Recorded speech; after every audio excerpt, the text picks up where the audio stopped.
بھوک اور مسکینی میں زندگی گزارنا کسی کمینے کے سامنے دستے سوال دراز کرنے سے بہتر ہے۔ جو کوئی اپنی کمائی سے روٹی کھاتا ہے اسے حاتم طائی کا احسان اٹھانا نہیں پڑتا۔ سب داناؤں کا اس بات پر اتفاق ہے کہ حق شناس کتا ناشکر انسان سے بہتر ہے۔ شیخ سعدی سے کسی نے پوچھا کہ حال کیسا ہے؟ جواب دیا، اللہ کی نعمتیں کھا کھا کر دانت ٹوٹ گئے ہیں مگر زبان اس کی ناشکری سے باز نہیں آتی۔ دوست وہ ہے جو دوست کا ہاتھ اس کی پریشانی اور تنگی میں پکڑتا ہے۔ رزق کی کمی اور زیادتی دونوں ہی برائی کی طرف لے جاتی ہیں۔ جو تیرے سامنے اوروں کی برائی کرتا ہے وہ اوروں کے سامنے تیری بھی برائی کرتا ہے۔ موتی اگر کیچڑ میں بھی گر جائے تو بھی قیمتی ہے اور گرد اگر آسمان پر بھی چڑھ جائے تو بھی بے قیمت ہے۔ میں آج تک اپنی خاموشی پر نہیں پچھتایا، جب بھی پچھتایا اپنے بول پر پچھتایا۔ اگر زندگی اتنی ہی اچھی ہوتی تو کوئی بھی دنیا میں روتے ہوئے نہ آتا۔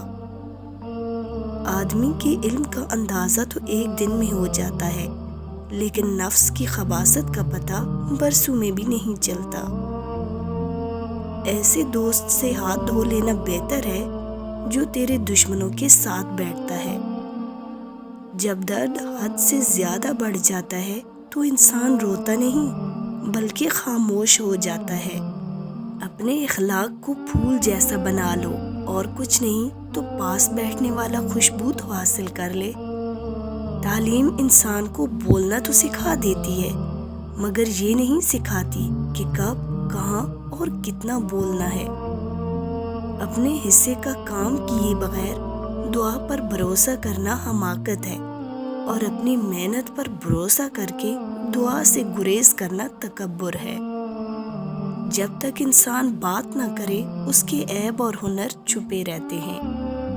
میں پوری زندگی دو بندوں کو تلاش کرنے پہ بھی تلاش نہیں کر سکا، ایک وہ جس نے اللہ کے نام پر دیا ہو اور غریب ہو گیا ہو، دوسرا وہ جس نے ظلم کیا ہو اور وہ اللہ کی پکڑ سے بچ گیا ہو۔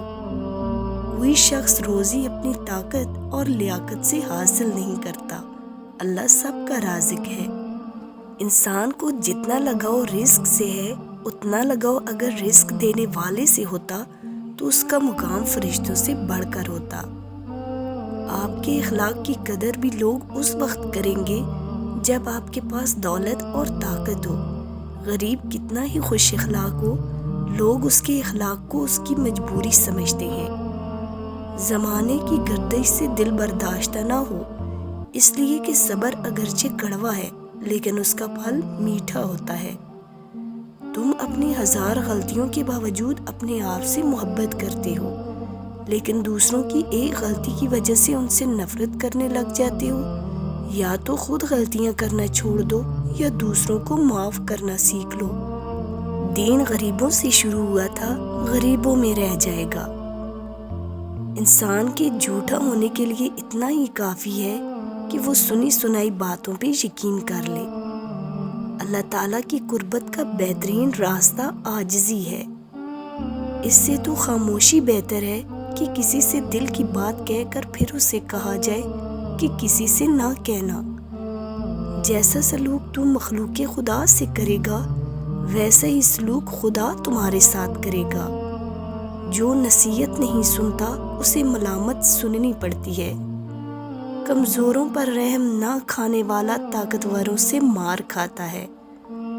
بخیل آدمی کی دولت اس وقت زمین سے نکلتی ہے جب وہ خود زیر زمین چلا جاتا ہے۔ اگر تم چاہتے ہو کہ تمہارا نام ہمیشہ زندہ رہے تو اپنی اولاد کو اچھے اخلاق سکھاؤ۔ دنیا کمانا ہنر نہیں ہے، اگر ہو سکے تو ایک مرتبہ کسی کا دل جیت لو۔ دنیا داری نام ہے اللہ سے غافل ہو جانے کا۔ ضروریات زندگی اور بال بچوں کی پرورش کرنا دنیا داری نہیں، مصیبت کو پوشیدہ رکھنا جواں مردی ہے۔ اچھی عادات کی مالکہ نیک اور پاک دامن عورت اگر فقیر کے گھر میں بھی ہو تو اسے بادشاہ بنا دیتی ہے۔ شیر سے پنجہ آزمائی کرنا اور تلوار پر مکہ مارنا عقل مندوں کا کام نہیں۔ عقل مند آدمی کوئی بھی بڑا کام کبھی کسی ناتجربہ کار کو نہیں سونپتا۔ آہستہ آہستہ مگر مسلسل چلنا کامیابی کی ضمانت ہے۔ سانپ کے بچے بھی سانپ ہوتے ہیں، اس لیے ان کی حفاظت کرنا بے وقوفی ہے۔ یہ ضروری نہیں کہ جو خوبصورت ہو وہ خوب سیرت بھی ہو۔ کام کی چیز اندر ہوتی ہے، باہر نہیں۔ شیخ سعدی سے کسی نے پوچھا کون سی عورت بہتر ہوتی ہے، پاک دامن یا پھر حسین عورت؟ جواب دیا، حسین عورت سے پاک دامن عورت بہتر ہے، کیونکہ حسین عورت جواہرات کا ایک ٹکڑا ہوتی ہے، جبکہ پاک دامن عورت پورا ایک خزانہ۔ کسی کو اتنا پیار دو کہ کوئی گنجائش نہ چھوڑو، اگر وہ پھر بھی تمہارا نہ بن سکے تو اسے چھوڑ دو، کیونکہ وہ محبت کا طلبگار نہیں بلکہ ضرورت کا پجاری ہے۔